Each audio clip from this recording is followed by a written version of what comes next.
Doctor, right back to the questions. This one's pretty good. Are there any digestive-related symptoms connected to coronavirus that people may be starting to have that might be a red flag?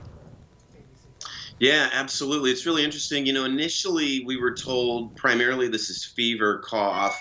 The symptoms could be flu-like with body aches and fatigue. But what we're seeing a little bit, what I've heard from some colleagues is, in fact, you can have some vomiting, diarrhea, abdominal pain. Now, it's not as common. It's not thought to be 90% of people, but there are a small percentage of people that do experience some of those symptoms. And what we found is sometimes we'll do a CAT scan of their belly, evaluating their abdominal pain, for example, and we see findings. You scan a little bit of the lungs with that, the bottom of the lungs in that CAT scan, and you see, oh, wow, that looks like corona. And they do the test, and they end up figuring out that it is indeed coronavirus. So yes is the answer to that question in a small amount of people. Well, let me interject this one. If I'm starting to feel symptoms of something, how will I know the difference if it's the regular flu or coronavirus? At what point will I be able to say, this is not what I think it is? It's really difficult even for doctors to tease apart, coronavirus from a cold on the one hand, because remember, 80% of people are going to have mild or no symptoms that are just like a cold with kind of cough, and maybe you're feeling a little bit bad and fever.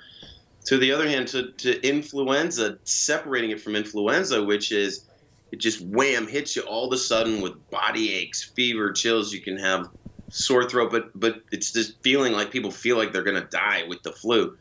Corona can be any of that. Okay. It can just kind of be mild. People can be sicker. So it'd be difficult for doctors to tell that apart. So one of the clues is, is corona going through your community? Are a lot of people getting it? There's a lot of reports of it? Do you have a known exposure to somebody? Do you work in an environment like a hospital or a nursing home that's having an increase in those cases? That's a very important clue to helping us figure out, where your symptoms coming from. In flu season, it's all the flu. Most of it's the flu. I mean, there's still other colds and other viruses, but I would look for, we do a detailed history of exposure too that helps us to figure out, what are your symptoms from. Yeah, wow, that was 90 seconds of very good information there as to sometimes you just don't know. Okay, next question. Is it necessary for me or anyone, here's the question, to avoid touching my face? Let's say you wash your hands. Can you then touch your face, or what's the word on that? Good luck trying to not touch your face. I saw a study that said we touch our face 20 to 50 times an hour. I just don't think it's possible. It's a portal of entry. So, you touch something that's got corona still on it. Maybe the virus can live on certain surfaces up to a day or two. And then it's on your fingers and you put it in your mouth or your nose or your eye.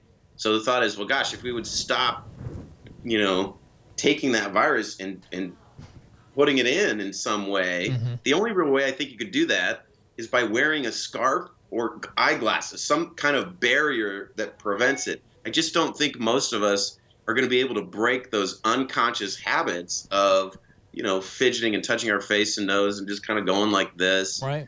I think that's a very practical solution.